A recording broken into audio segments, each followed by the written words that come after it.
Kumusta mga brad? Siguro nga alam nyo na or nabalitaan nyo na nilabas na nga po dito sa Pilipinas ang pinakahinihintay ng lahat, ang pinakabagong Yamaha NMAX or yung NMAX Turbo nga po. Katulad nga po ng inaasahan, ilalabas talaga siya dito, kaso lang napaaga yata. Ina-expect kasi natin na June or July siya ilalabas, pero mas okay na rin, mas pabor nga yun. Ayon nga po sa iba, na-trigger daw si Yamaha doon sa Honda Giorno Plus, kaya daw napilitan sila itong maagang ilabas.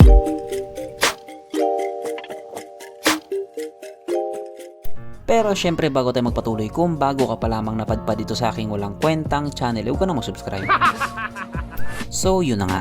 Sa ngayon nga po, marami talaga ang natuwa. Kasi nga yung motor na ilang buwan din nilang hinintay, nandito na sa Pilipinas. Katulad nga po ng inaasahan, napakagwapo nga po nitong maxi scooter na ito. Kitang kita naman sa itsura niya. Pero syempre hindi kumpleto kung wala yung mga laitero. Kasi nga po, kahit napakagwapo na niya, may mga tao pa rin talagang nagsasabing ang pangit niya. Doon na lang daw sila sa version 1. Doon na lang daw sila sa version 2. Yun nga po yung komento nila. Pero syempre ibigay na natin sa kanila yon.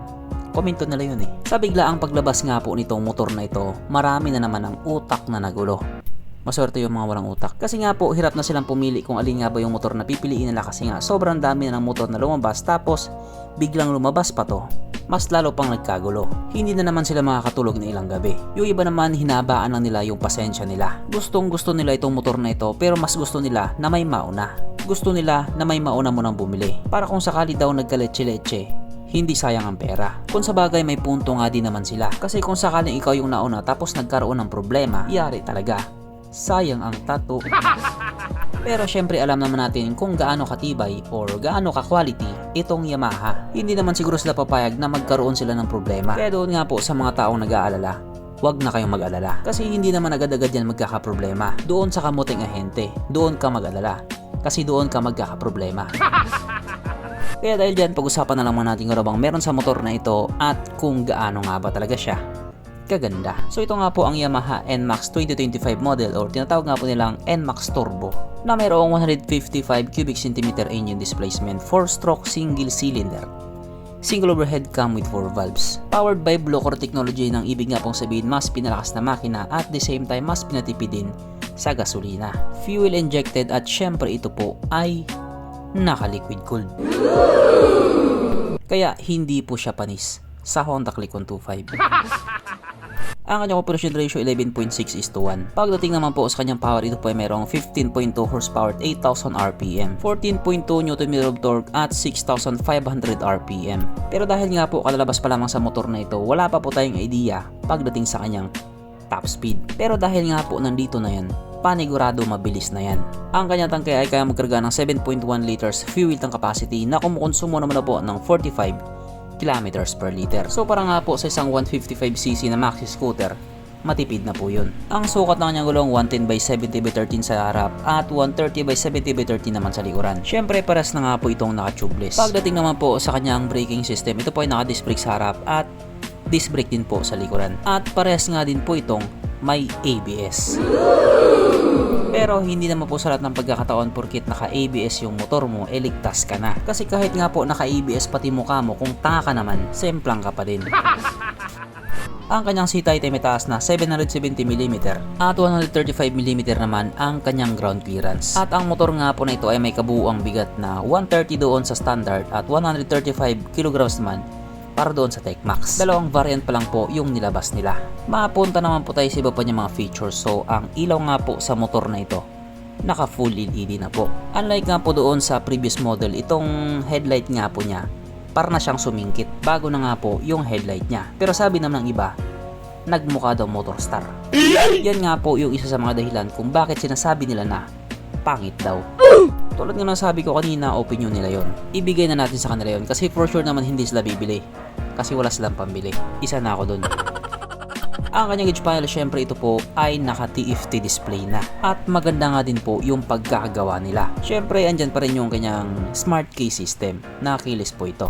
At present nga din po sa motor na ito ang walang kamatayang SSS or start and stop system. Na kapag nakahinto ka nga po sa isang traffic light at hindi mo pinihit yung silinyador sa loob na 3 or 5 segundo, kusa nga pong mamamatay ang makina sa motor mo. At pihitin mo lamang din siya pabalik, kusa na rin siyang aandar. At syempre hindi nga din po mawawala sa motor na ito ang kanyang USB charging port na para kahit saan ka nga po magpunta hindi ka na mangangamba na baka malobat yung cellphone mo kasi nga manonood ka pa ng Pornhub. At syempre yung pinaka-special na feature nga po din sa motor na ito ang kanyang YECVT, Yamaha Electronic Continuously Variable Transmission, na tinatawag nga po nilang turbo kuno. Kaya doon nga po sa mga taong nagtatanong kung may turbo nga ba talaga ito, syempre naman, wala. Itong turbo-turbo po kasi na sinasabi nila ay turbo sensation lamang, na kapag pinindot-pindot mo na nga po yung Y-shift niya, mas nagiging torquey lang siya. Basta bumili ka na lang para maintindihan mo. At para naman doon sa mga taong magsasabing, okay na sana, bibili sana ako, kaso lang electronic pala yung panggilid niya, wala na pala siyang bola. Hoy krukong ho, katulad nga na sinabi ko kanina, dalawang variant yung nilabas dito sa Pilipinas. Yung Techmax Turbo na naka YECVT na wala na nga pong bola, at itong standard na meron pa din pong bola. Kaya tuloy pa rin ang ligaya. Pwede mo na siyang i-DIY. Destroy it yourself. Pero dito, mas tuloy-tuloy ang ligaya dito, sapagkat nandito na nga po tayo sa exciting na part, ang kanyang mga suspension. So sa harapang bahagi nga po ito ay ginamitan ng telescopic fork, at sa likuran naman ito po ay gumagamit ng dual shock absorber na may sub-tank, na ayon nga po sa mga taong nakagamit sa motor na ito, maganda ang bounce.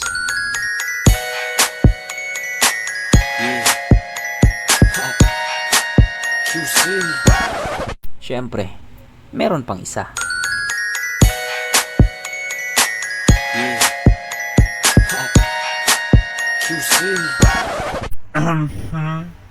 Panigurado, wala na namang nalungkot.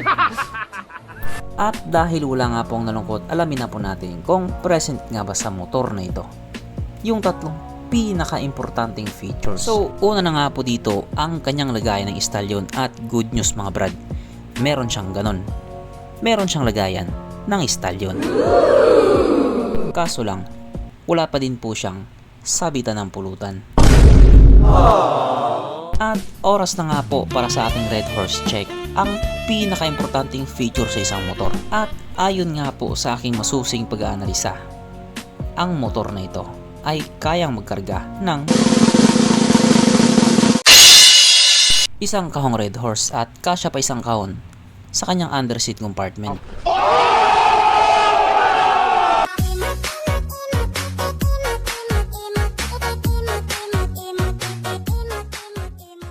So therefore ang motor na ito ay talagang recommended.